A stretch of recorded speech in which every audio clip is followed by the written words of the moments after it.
মরে যাওয়ার 24 ঘন্টার মধ্যে আপনার শরীরের সাথে কি কি আচরণগুলো করা হয় সেটা কি জানেন আপনি?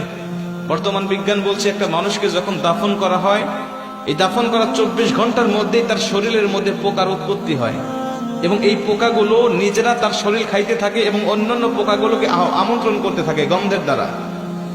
এবং এতটা শরীর থেকে গন্ধ বের হয় এবং এই পোকাগুলো তার অঙ্গের বিভিন্ন অঙ্গ প্রত্যঙ্গ দিয়ে বের হতে থাকে এবং অন্যান্য পোকাগুলোকে আমন্ত্রণ করতে থাকে। এবং এই লাশের বয়স যখন 3 দিন হয়ে যায় তখন তার নাকটা সর্বপ্রথম পচে একদম শেষ হয়ে যায়। সব ঠিক আছে, আপনার হাত পা শরীর সব ঠিক আছে, কিন্তু সর্বপ্রথম আপনার নাক পচে যাবে এবং এখান থেকেই পচনটা শুরু হবে। এখান থেকেই পোকা পুরা শরীরের বাহিরে চলে আসবে, পুরা শরীরের বাহিরের অংশগুলো খাইতে থাকবে।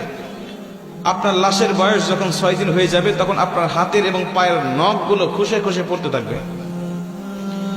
আপনি শুয়ে আছেন কবরের মধ্যে, কিন্তু আপনার হাতের নখও নাই, পায়ের নখও নাই, খসে পড়ে গেছে। 9 দিন যখন বয়স হয়ে যাবে তখন আপনার শরীরে মাথার হাতে পায়ের অঙ্গ প্রত্যঙ্গের যত চুল আছে, লোম আছে, সব চুলগুলো খসে খসে পড়তে থাকবে।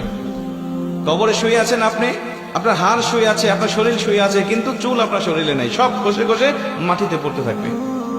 বিজ্ঞান বলছে যখন এই লাশটার বয়স 17 দিন হয়ে যায়, এই 17 দিন পর্যন্ত লাশটা শুধু ফুলতে থাকে, ফুলতে থাকে, পেটটা শুধু ফুলতে থাকে।